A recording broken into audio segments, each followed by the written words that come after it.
March is Women's History Month, and we thought that'd be an excellent time to have an in-depth discussion on the myriad of issues important to Oklahoma women in 2023. Here's moderator Taylor Jackson with her distinguished panel of guests. Taylor? Thank you, Rich. Today I am joined by our two guests. We have Kitty Asbury, Executive Director of the Oklahoma Commission on the Status of Women.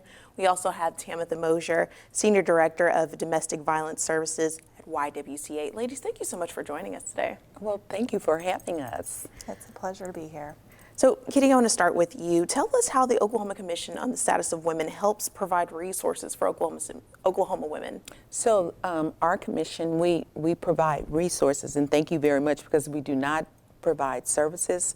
So 3 of our big resources that we provide is one of our campaigns that we just kicked off this year. It's called the Not Me Stop Human Trafficking campaign, where we go into local schools, colleges, and universities, and we do educational conversations about the dangers of human trafficking, and also we recommend resources for people to use so that this won't happen to them. And this is one of the resources that we give out, as well as our keychain, because we want to make sure that our young people and people who are even older are not being trapped up in the human trafficking effects that's very prevalent throughout Oklahoma. And Tamitha, I know that the YWCA is a great resource for women experiencing domestic violence, sexual assault, and stalking. So what are some other resources that you provide for women? Oh, it's vast. We have a 24-hour shelter. We have domestic violence, sexual assault hotlines. We also offer a 24-hour hotline that's statewide. We have victim advocates that go into the hospitals and help people when they're reporting sexual assaults. We have advocates embedded at the Family Justice Center here in Oklahoma City at Palomar. They help people navigate the court system and navigate the many systems as they're trying to extricate themselves from those abusive situations. I know that about women in Oklahoma earn about 25% less than men do. According to the Status of Women report, Kitty, what does the legislature need to do to kind of bridge that gap?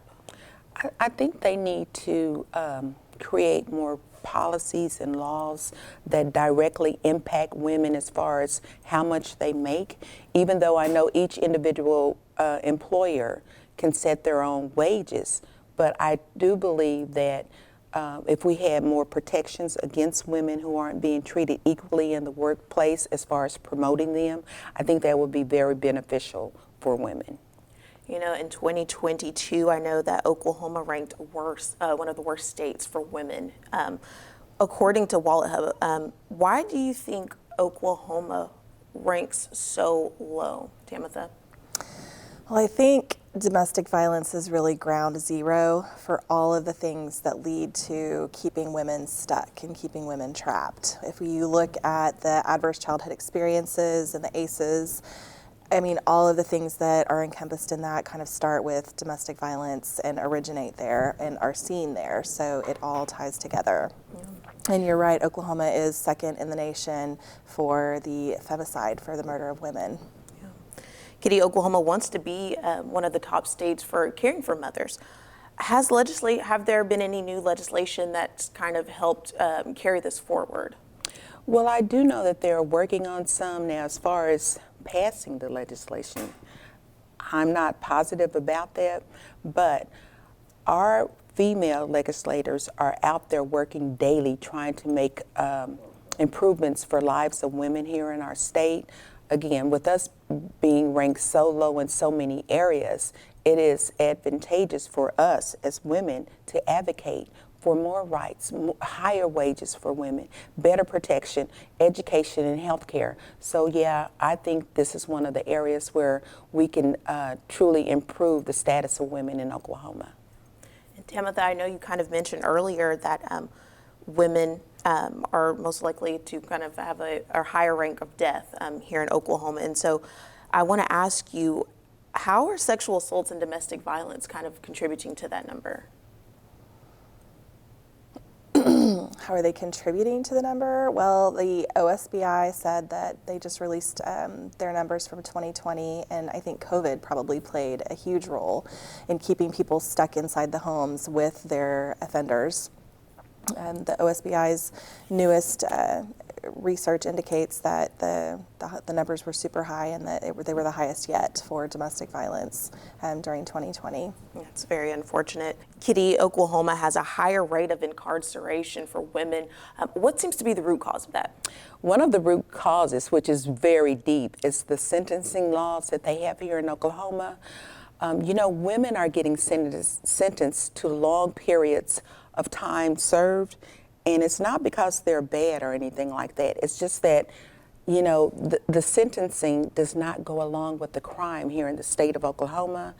And one of the reasons why we see so many women being incarcerated is because many of them are getting charged for crimes that men actually committed. However, the women are the ones that's getting caught and they're being sentenced. And the children, unfortunately, are the ones that are really suffering what's happening. So we're beginning to see a true pipeline of many people that are being incarcerated for sentence for a long period of time. Tamitha, does domestic violence play a role in this, a higher rate of women being incarcerated? Absolutely. We have seen many women incarcerated for crimes that their partners perpetrated. We have seen many people incarcerated for longer time than the person who perpetrated the actual crime. Interesting. I know, ladies, today is International Women's Day. Kitty, who's a woman that you look up to for inspiration as you're helping women in Oklahoma? Oh, wow. There are so many great women out there to look up to, so I don't look at an individual. And the good news about the Oklahoma Commission on the Status of Women is that we have our Women's Hall of Fame, where we induct women who have actually made significant changes in the lives of women. So if you go and take a look at that list of women, you will have someone to look up to if you don't have someone. And we just recently were honored by being part of unveiling of a mural that's in the Governor's Hall. And all 4 of those ladies cited on that mural are all inducted into the Oklahoma Women's Hall of Fame. Wow. And Tamitha, as you reflect on Women's Day or Women's History Month, what do you think needs to happen to continue to push for equality for women? I feel very strongly that the voice of women needs to be elevated, that the voice of survivors needs to be elevated. Their insight into their own experience is much more valuable than the insight of an advocate trying to assist. We need to just elevate the voice of women. Yeah. And in reflection of what this month is, for women that are sitting here watching our discussion today, maybe they're feeling low, they're going through things, or they're a little insecure. What are some things that you want to tell them to kind of inspire them to keep going, both of you? So, and I'm going to have to echo what Tammy just said. Always speak up, stand up, and be heard. Don't just think of something, say it out loud. Because there are others that feel the same way that you do about a lot of issues that are currently facing women. So again, my thing is stand up and be heard. And silence hides violence, so don't be afraid to speak up. I think it takes tremendous courage to pick up the phone and call that hotline the very first time, or to walk into the doors the very first time. But you're not alone and there is help. And where can the women reach you guys for these resources? So we do have a website. You can go to our website, which is ocsw.okc.gov. We have a source of information. We have this one registry on there. It's called the Links, which we link to other organizations that provide services to people that are looking for information. And then our website is ywcaokc.org, and all of the hotlines are there, and you can access a domestic violence or sexual assault advocate just by walking into Palomar and requesting that. Tamitha, what is something that you kind of want Oklahomans to know about your organization, or maybe it's a fact that you have about the organization that a lot of people just don't know? The prevalence of domestic violence and sexual assault are significant, and in fact, women are more likely to be sexually assaulted in any given year than to graduate college. Wow. And Kitty, like I said earlier, today is Women's International Day as we're taping this. Are there any events that your organization might be putting on for the month, possibly, or in the future, maybe some things that you guys kind of have going on that we can share with our viewers? Well, of course.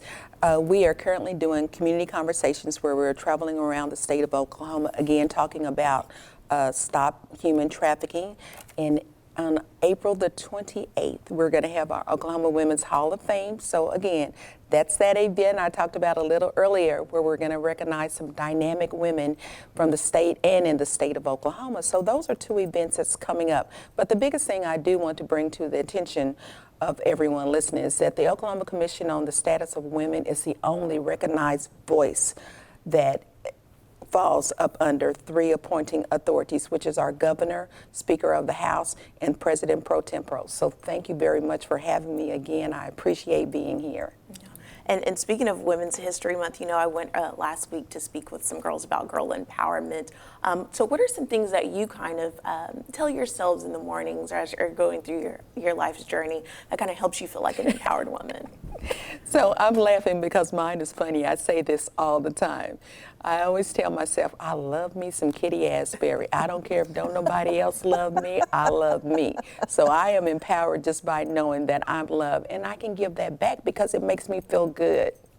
What about you, Timothy? I might start saying that myself. Girl, it's love good. me I some like that. Kitty Asbury. No, you love you. No, you love you. But if you want to love me, go right ahead because I'll be like feeling it, okay? I don't know that I have anything. Okay, well, and that's fine. Yeah. I just, you know, I thought I'd ask you, because I was speaking with those young ladies, and I was kind of sharing some affirmations that I say to myself in the morning, maybe doing my makeup. And say, Taylor, you're beautiful, and you are smart, and Yes. you're worthy. And that's something I shared with them. Eyes kind, eyes. Yes, exactly. If anything, I would probably say my mantra every morning is to be all there, and that is my love goal, that. to be there for each person that I interact with. I definitely like that, and that'll stick with love me. Because, you know, as women, we go through a lot, and it's hard sometimes to stay present in the moment with everything that's going on. Well, ladies, thank you so much for joining us today. Thank you. Thank you. I even like that one, stay present in the moment, because at that time it's all about what's happening, right? So I'm going to have to put that as part Right. of it. Ladies, thank you so much for joining us today for our discussion.